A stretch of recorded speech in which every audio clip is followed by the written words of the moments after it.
Bienvenidos al curso de análisis vectorial. Este es el 11º video que vamos a dedicar al estudio de estos temas y en esta oportunidad vamos a estudiar funciones continuas definidas sobre compactos. Entonces comenzamos con el siguiente teorema. El teorema dice lo siguiente: sea una función f definida de k en R, donde K es un subconjunto de Rn compacto. ¿Ok? Supongamos que K es un subconjunto compacto. Si f es continua, si f es una función continua, entonces vamos a concluir que f de K es un subconjunto compacto. ¿Ok? Lo que está diciendo este teorema es que la imagen a través de una función continua de todo conjunto compacto vuelve a ser otro conjunto compacto. Eso es lo que nos establece este teorema. Eso no es cierto cuando el conjunto en cuestión tiene otras propiedades. Por ejemplo, cuando K es abierto, no es cierto que bajo imágenes de funciones continuas f de K sea abierto, y tampoco es cierto que si K es cerrado y f es continua, f de K vaya a ser necesariamente cerrado. Pero en el caso de los conjuntos compactos sí, se preserva esa propiedad. La imagen directa de todo conjunto compacto a través de una función continua vuelve a ser otro conjunto compacto. Entonces vamos a realizar la demostración de este teorema. La demostración sigue un razonamiento que es el siguiente. La demostración. Primero, vamos a llamarlo, no sé, sea F una familia, pongámosle, de conjuntos a su alfa, ¿verdad? Donde esta familia puede ser, esta familia vamos a suponer que esté indiciada en una familia que pueda ser numerable o no, pero sea esto una familia de conjuntos abiertas. Una familia de conjuntos abiertos, obviamente, que cubren a f de k. Obviamente esta familia no tiene por qué ser finita. O sea, si fuese finita no hay nada que demostrar. Vamos a partir que aquí hay una cantidad infinita, inclusive no numerable, de conjuntos. Tales que cuando yo los una a ellos, cuando yo tome la unión de todos ellos, me voy a conseguir que f de k está contenido en la unión de estos conjuntos. ¿Ok? Esa es mi partida. Esa es mi hipótesis de partida. La idea es ver que de este cubrimiento, de toda esta unión, yo puedo extraer una cantidad finita de conjuntos abiertos que al unirlos todos ellos, una cantidad finita, me sigan cubriendo a f de k. Entonces, bueno, recuerden, estos son conjuntos abiertos y ahora utilizamos la hipótesis de continuidad. Como f es continua, yo tengo que mi función es continua, eso implica que f a la menos 1 de a su alfa es abierto para cualquier alfa. Es abierto para todo alfa perteneciente allí. ¿Ok? Entonces, esto sí es cierto porque la función es continua y estoy mirando la imagen inversa. Y entonces, o la preimagen. Entonces, yo puedo pensar ahora en esta familia. En esta familia f a la menos 1 de a su alfa con alfa perteneciente ahí. Pero esta familia es una, o vamos a decirlo de una vez, es un cubrimiento, o va a resultar ser un cubrimiento por abiertos de K. ¿Por qué? Porque va a resultar ser una familia de cubrimientos por abiertos de K. Porque recuerden, nosotros por acá tenemos que f de K está contenido en la unión de estos señores. ¿Ok? Entonces cuando yo aplique f a la menos 1, acá, esto que está acá, esto puedo decir que k está contenido en f a la menos 1 de f de k, pero esto está contenido en f a la menos 1 de esto, y esto no es otra cosa que esto que está acá, la unión desde alfa, la unión sobre los alfa de esto. ¿Ok? Dicho de otra manera, nosotros entonces tenemos que k va a estar contenido en la unión de los f a la menos 1 de a sub alfa. ¿Ok? Y estos son abiertos, cada uno de estos conjuntos son abiertos gracias a la continuidad de la función f. Pero sucede que k es compacto. Como k es compacto, yo puedo escoger o existe un valor n0 perteneciente a los naturales para el cual k va a estar contenido en la unión desde j igual 1 hasta n0 de f a la menos 1 de los a sub j. Ok, entonces ya aquí hay una cantidad finita de elementos de conjuntos de este tipo, y esta cantidad es la misma que me va a servir para cubrir a f de k, porque ahora, entonces, por lo tanto, gracias a las propiedades de la imagen, yo puedo decir que f de k está contenido en f de la unión desde j igual 1 hasta n0 de f a la menos 1 de los a sub j, y esto no es otra cosa, esto es igual a la unión desde j igual 1 hasta n0 de f a la menos 1 de los a sub j, pero cada uno de estos factores de aquí es a sub j, es decir, esto es exactamente igual a la unión desde j igual 1 hasta n0 de a sub j.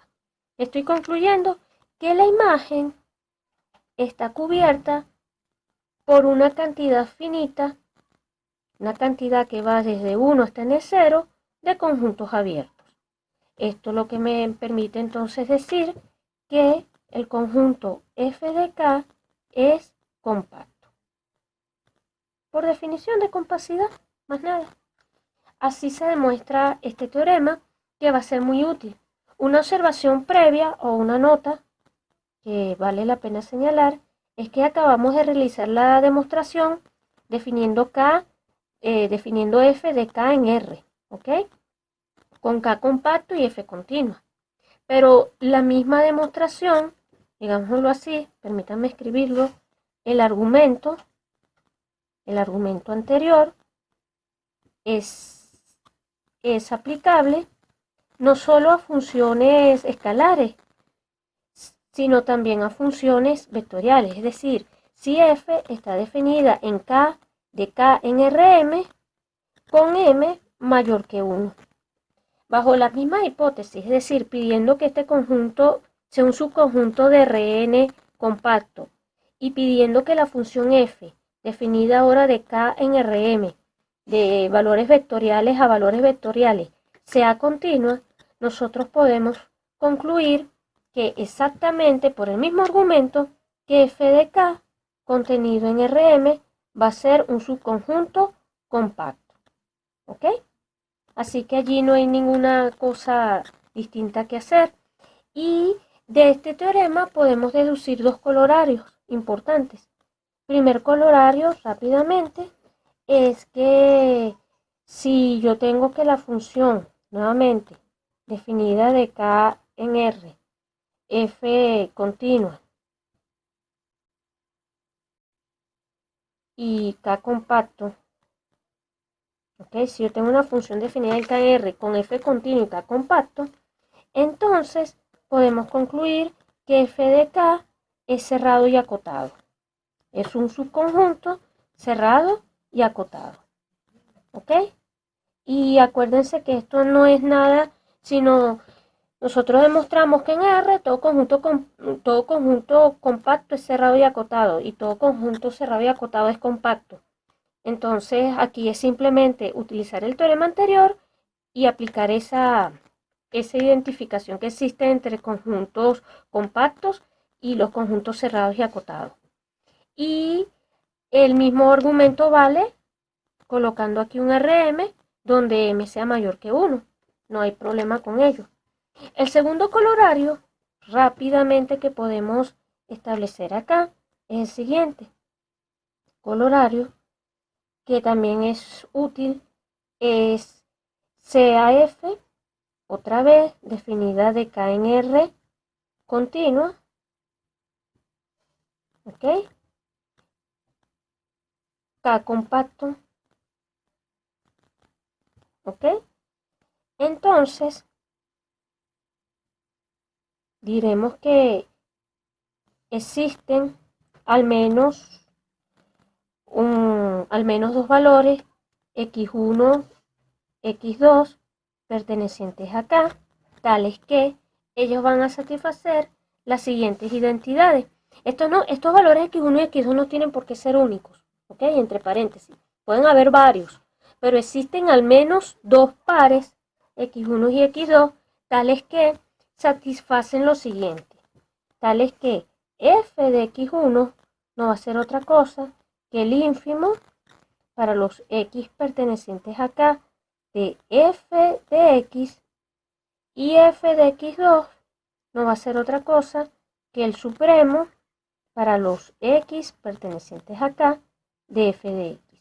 Dicho en otras palabras, cuando uno tiene una función continua definida sobre un compacto, ya sea a valores escalares, en este caso, entonces hay dos puntos en el compacto donde la función alcanza donde las imágenes alcanzan su ínfimo y su supremo. ¿Ok? Esto es K y esto es K. ¿Ok? Bueno, ¿cómo vamos a realizar la demostración de este colorario? Es simplemente poner las ideas en orden de la siguiente manera.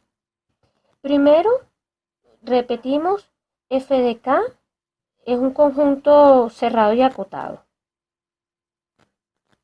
¿Por qué? Porque como colorario de lo anterior, sabemos que f de acá es compacto, luego es cerrado y acotado.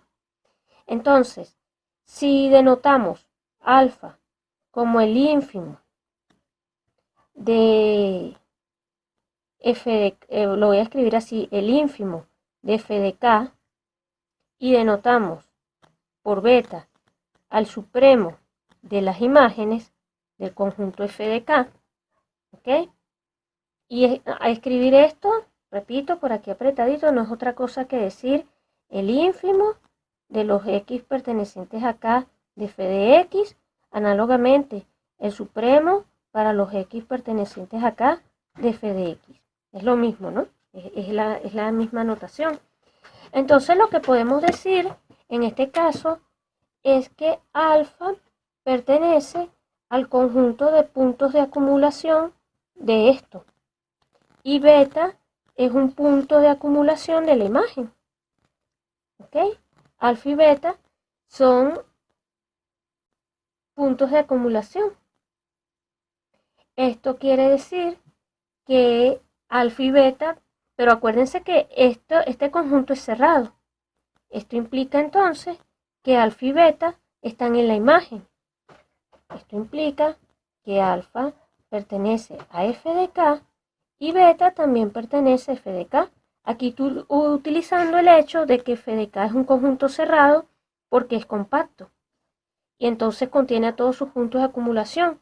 Como contiene a todos sus puntos de acumulación, en particular contiene al ínfimo y al supremo. Entonces, listo, ¿no? Porque si alfa y beta pertenecen a f de k, puedo establecer que luego existen al menos dos valores x1 y x2 en K, tales que x1 y x2 van a satisfacer las siguientes ecuaciones. F de x1 va a ser igual a alfa y f de x2 tiene que ser igual a beta. Y con eso tenemos demostrado el corolario. ¿Ok? Entonces, ya con este, digamos, con este video, con este resultado, vamos cerrando los resultados de este video, y simplemente lo que quiero traer a colación es el siguiente teorema, que sería el último por ahora de este video. Y dice lo siguiente: sea f ahora definida de Rn en R, vamos a pedir que sea inyectiva. ¿Ok? Si el conjunto, si K contenido en Rn es compacto, ¿ok? Y f es continua, si pido entonces que el conjunto es compacto y f es continua, entonces f a la menos 1 es continua. ¿Es continua dónde? F a la menos 1 va a estar definida porque es la función inyectiva, pero f a la menos 1 es continua aquí en f de A, en f de K, perdón. Es continua en f de K. Eso es lo que me va a establecer este último teorema. Y este teorema lo que me está diciendo es que si yo tengo continuidad de la función y además tengo inyectividad, pero estoy trabajando, yo restringo mi dominio. Yo aquí puse todo Rn, ¿no? Pero perfectamente pueden pensar en K, ¿ok? Y si yo restringo mi función a un dominio compacto, pues la función inversa va a ser compacta en este dominio, en f de K. La demostración de esto es muy sencilla. Demostración. La digo brevemente. Yo sé que f es continua si y solamente si, eso lo demostramos en videos anteriores, f a la menos 1 de b es cerrado para todo b cerrado. ¿Ok? Eso es lo que demostramos la otra vez. Una función es continua si solamente si su preimagen. Entonces ahora, aplicando el mismo resultado, sabemos que f a la menos 1 va a ser continua si solamente si, acá, porque f a la menos 1 a la menos 1 me da f. Si solamente si, f de b cerrado para todo b cerrado. Entonces, lo que quiero ver es que este es continuo, pero para ver que este es continuo, basta ver que se cumple esta propiedad, que f de b va a ser cerrado para todo b cerrado. Pero fíjense, ¿no? Como b es cerrado, como b es cerrado y b está contenido en K compacto, porque no puedo tomar b en cualquier otra parte. B tiene que ser un subconjunto del dominio de la función, que en este caso es K. Entonces, como b es cerrado y está contenido en K, que es compacto, implica que b es compacto, porque todo subconjunto cerrado de un compacto es compacto. Pero entonces esto implica, como f es continua, que f de b es compacto. Pero nuevamente, por el mismo resultado, como f de b es compacto, va a implicar que f de b es cerrado.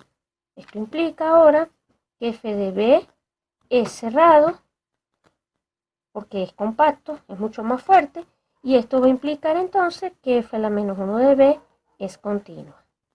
Y con eso tenemos entonces ya realizado este teorema, tenemos demostrado el teorema y finalizamos los resultados de este video en donde estudiamos la relación entre funciones continuas y compacidad.